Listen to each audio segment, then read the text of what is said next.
మనకి auto manual. ఇప్పుడు auto మోడ్లో పెట్టేసిన అనుకోండి, ఆటోలో ఎప్పుడన్నా దాన్ని కాకుండా నేను బైపాస్ చేసుకొని మాన్యువల్ కావాలంటే దాన్ని మనం ఆప్షన్లోకి వెళ్ళి కిందికి పెట్టేసుకుంటే మాన్యువల్గా మీకు ఆన్ అయిపోతుంది. అదే ఆ బటన్ ఒకసారి నొక్కడమే కదా, నొక్కడం అంటే. Okay okay. ఇక్కడ డివైస్ కండిషన్ మళ్ళీ మనకి మన డాష్ బోర్డ్ నుంచి కూడా ఆటో మాన్యువల్ ఉంటుంది. ఆటోలో పెడితే ఏమవుతుందంటే సెన్సార్ బేస్గా నడుస్తుంది. మాన్యువల్గా పెడితే ఏమవుతుందంటే అక్కడ బటన్ ఉంటుంది, టాగుల్ బటన్.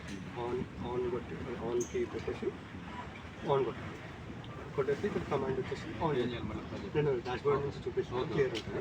సో ఆ విధంగా ఆటో మోడ్ అక్కడ పెట్టామనుకోండి, ఇక్కడ ఆటోమేటిక్గా సెన్సార్ వాల్యూస్ బట్టి ఆన్ ఆఫ్ చేసుకుంటుంది. అక్కడ మాన్యువల్ మోడ్ పెట్టుకున్నాం అనుకోండి, అక్కడ ఏదైతే మీకు టాగుల్ బటన్ ఉంటుందో అప్లికేషన్లో ఆన్ అని పెట్టి సిగ్నల్ ఇస్తుంది.